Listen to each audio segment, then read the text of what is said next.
নমস্কার। আজ 14ই ফেব্রুয়ারি 2026 পশ্চিমবঙ্গ তথা ভারতবর্ষের শিক্ষা জগতে এক অন্যতম দিন হিসাবে গণ্য হয়ে থাকবে। কারণ টেট পরবর্তী সমস্যায় সর্বপ্রথম ভারতবর্ষে কেন্দ্রীয় শিক্ষামন্ত্রীকে নিয়ে শিক্ষক সমাবেশ আমরাই করতে পেরেছি এবং মাননীয় শিক্ষামন্ত্রী প্রকাশ্যে তো বলেইছেন, তার সঙ্গে সঙ্গে গ্রিন রুমে আমাদের সঙ্গে দীর্ঘক্ষণ বৈঠক হয়েছে। সেখানে আমরাও যে গেজেট নোটিফিকেশান 29/7/2011 এনসিটি এবং ইন্ডিয়া গভর্নমেন্টের যে নোটিফিকেশান এবং আমাদের যে মেমোরান্ডাম, আমরা সমস্ত বিষয় আমরা তুলে ধরি এবং উনি সমস্ত বিষয় বুঝে বলেন যেভাবে আমরা বিষয়টা বলেছি যে পিটিটিআই সমস্যার সমাধানে যেভাবে অ্যামেন্ডমেন্ট করা হয়েছিল অর্ডিন্যান্স করে পশ্চিমবঙ্গে প্রায় লক্ষাধিক চাকরি প্রার্থী এবং শিক্ষকদের সার্টিফিকেটের বৈধতাকরণের মাধ্যমে তাদের চাকরি সুনিশ্চিত করেছিলেন 2010 সালে। ঠিক সেইভাবেই 29/7/2011 এনসিটির প্যারা 5A-কে পুনরায় লাগু করে তার জন্য প্রয়োজনীয় অর্ডিন্যান্স, প্রয়োজনীয় আইন যা কিছু করণীয় করে উনি ব্যবস্থা করবেন এই আশ্বাস দিয়েছেন।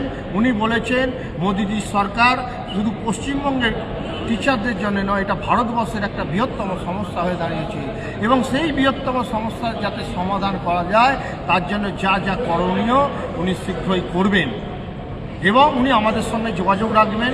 আমাদের সম্পূর্ণ সমস্ত পেপারপত্র ডকুমেন্ট উনি নিয়েছেন, উনি আশ্বাস দিয়েছেন।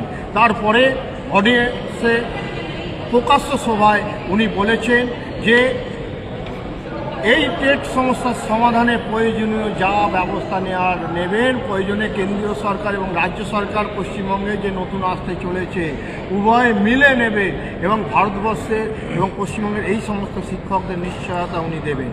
তার সঙ্গে সঙ্গে পশ্চিমবঙ্গের যে অন্যান্য শিক্ষকদের যে বিষয়, প্যারা টিচার, ভোকেশনাল, 26,000 চাকরি ক্যান্সেল থেকে শুরু করে শিক্ষা পরিকাঠামো থেকে শুরু করে এবং 70% ইন্ডিয়াতে সমস্ত স্কুলে আপনার নেট এবং কম্পিউটার আছে। আমাদের ওয়েস্ট বেঙ্গলে সেই ব্যবস্থা, সেই পরিকল্পনা প্রয়োগ করতে দিচ্ছে না মোদী সরকারের পরিকল্পনা এই মমতা গভর্নমেন্ট। তাই এবং পশ্চিমবঙ্গের স্কুলগুলোর যে পরিকাঠামো উন্নয়নের জন্য যে ব্যবস্থা নেওয়ার কথা, এখানকার শিক্ষকদের যে মাইনে পরিকাঠামো, এখানকার প্যারা টিচার ভোকেশনালদের যে পরিকাঠামো, সেইটা তাদের যে মাইনে কাঠামো, সেই বিষয়গুলো যে রাজ্য সরকার নিচ্ছে না, সেই বিষয়ে তীব্রভাবে সমালোচনা করেন এবং তাদের বিষয়েও উনি চেষ্টা করবেন।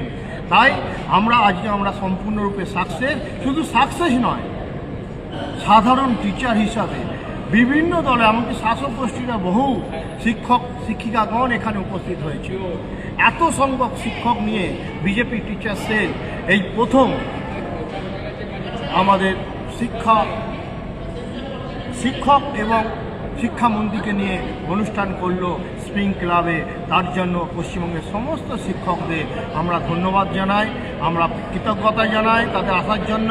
আগামী দিনে আরও বৃহত্তর আকারে আমরা লড়াইয়ে নামব এবং এই সরকার, এই চাকরি দুর্নীতি পরায়ণ সরকারকে তুলে ফেলার জন্য, উৎখাত করার জন্য শিক্ষকরা যারা সমাজে অত্যন্ত গণ্যমান্য এবং যারা প্রিজাইডিং অফিসার থেকে first polling officer, second polling officer বিভিন্ন ভোটের দায়িত্ব গ্রহণ করে, বিএলএর দায়িত্ব গ্রহণ করছে, বিএলওর দায়িত্ব গ্রহণ করছে, সেক্টর অফিসারের দায়িত্ব গ্রহণ করছে, তারাই বিশেষ ভূমিকা নিয়ে সমাজকে পরিবর্তন করবে। পশ্চিমবঙ্গের পরিবর্তন হবেই এবং বিজেপি এখানে আসছেই মোদীর নেতৃত্বে।